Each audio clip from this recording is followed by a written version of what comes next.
इस्युआ जाहैबाय जोङो माखासे ट्राइबेल जेनाखि समस्या ट्राइबेलनि माखासे मोनथाय बे मोनथायनि सायाव सावरायलायगोन आरो बेजों लोगोसे जोंहा जेनाखि 3 बोसोरारि जेनाखि जुथुमनाय बाहाय जोङो माखासे गोबां प्राइमारिखौ लानानै बेहाय सावरायगोन आरो गोदान नैबे चिरां डिस्ट्रिक्ट इउथ लीगनि जेनाखि बेबो बेहायनो बाहागो कनफारेन्स हिसाबै जोङो बेखौबो बाहायनो खुंफुंगोन। दा बेवहाय जोंहा हाबाफारि बायदियै जोङो गाबोन बेलासिनि जेनाखि मोनाबिलिनि 3:30 जोङो डेलिगेट जेनाखि माबा रेजिस्ट्रेसन जोङो बेखौ खालामगोन आरो बिनि उनाव जोङो 5:30 थारमाने 5:30 जोङो डेलिगेट मिटिं जोङो आरम्भ खालामगोन आरो बिनि उनाव जोङो 6 बाजिनिफ्राय जोङो प्रथम जोङो माबाखौ डेलिगेट सेसनखौ आरम्भ खालामगोन आरो बेहाय थिनानै दोनखानाय बायदि जोङो बेखौ ओपनिं खालामगोन। बेखौ डेलिगेट सेसनखौ जोंहा ओपनिं खालामगोन मान होनो गोनां श्रीजुत फानिराम ब्रह्म एमसि एमएलए। दा बेबायदिनो जोङो प्रथम 6 तारिखनि जेनाखि डेलिगेट बे डेलिगेटखौ जोङो बे खालामगोन आरो बिनि उनाव जोङो 9 बाजियाव जोङो जानाय लोंनायनि खालामगोन आरो जोंहा 7 तारिखआव आसल मेना जाहैबाय। 7 तारिखआवबो जोङो डेलिगेट दङ। बे डेलिगेटआव जोङो खालामगोन। बेनि उनाव जोङो माबानिफ्रायनो 8 बाजियाव जोङो फिरफिलाखौ बिरहोनो थाखाय आखायाव लागोन आरो बेनि उनाव जोङो बेखौ बे फ्लेगखौ बिरहोगोन जोंहा मान होनो गोनां सुखेल बसुमतारी जोंनि चिरां डिस्ट्रिक्ट ट्राइबेल संघनि प्रेसिडेन्ट आरो बिनि उनाव जोङो बेजोंनो लोगोसे जोंहा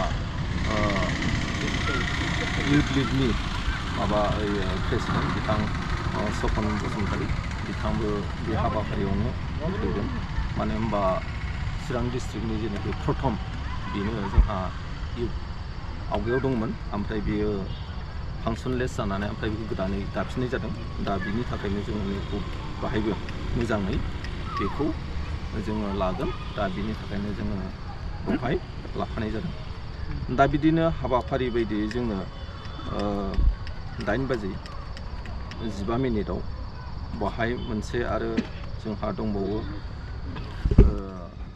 मुंख्लं जालांनाय। बे मुंख्लं जालांनायफोरनि थाखाय जोङो हाबाफारि बायदियै जोङो बिबार माला बक्सजों जोंहा बेवहाय दङ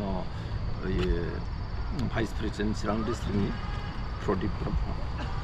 दा बिदिनो बिनि उनाव जोङो जानाय लोंनाय खालामगोन आरो बिदिनो जोङो नैथि खेब डेलिगेट जोङो बेवहाय माबा खालामगोन मिटिं जागोन बे आरो जोङो 12 बाजियाव जोङो 12 बेहाय जोङो अपेन सेसन जागोन।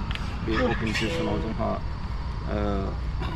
दङ अपेनिं खालामगोन सुखेल बसुमतारी प्रेसिडेन्ट आरो जोंहा जेनाखि अपेन सेसन बे अपेन सेसनाव जोङो बेखेवगोन चन्दन ब्रह्म बिथां एक्स मन्त्रि बिदिनो आरो जोंहा अल आसाम ट्राइबेल संघनि मान होगोनां माबा जुकुमार बसुमतारी बिथाङा चिफ गेस्ट हिसाबै आरो बिनि उनाव जोंहा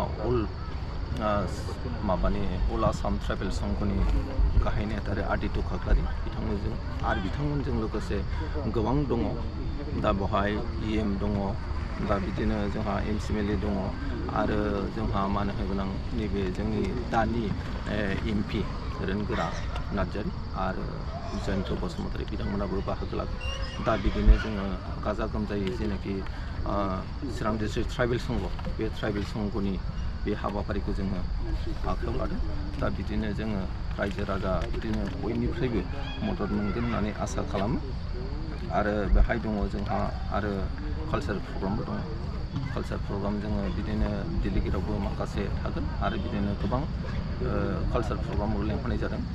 बेवहाय जेनेबा जोङो रामफलबिल बे साइडनिफ्रायबो लेंहरनाय जादों आरो दा बिदिनो लकेलनिबो थागोन आरो आर्टिस्ट बहुत थागोन आरो अपेन सेसनाव रायजो राजाफोरखौ बाहागो लादों मा फोरमायनो हागोन? अपेन सेसनाव जोंहा चिरां डिस्ट्रिक्टआव बहुत गिदिर गामि बहुत प्राइमारि दङ टटेल 24टा प्राइमारि दं दा बेफोरनिफ्राय जोङो हानायमानिखौ जोङो लेंहरनाय जादों आरो जोङो लकेल जेनाखि जेनेबा काजलगाव सापागुरि बेफोरनि साइडनिफ्राय बहुद गाजा गोमजायै फैनो थाखाय जोङो माबा खावलायहरो आरो खावलायहरखानाय जादों दा जाहाथे जोङो बेफोरखौ जाफुंसारनायाव जाहाथे बयबो रायजो राजाफ्रा जाहाथे बाहाय नुजाफैनानै जोंनि बे चिरां डिस्ट्रिक्ट ट्राइबेल संघनि जेनाखि हाबाफारि बेखौ जाहाथे हेफाजाब होगोन।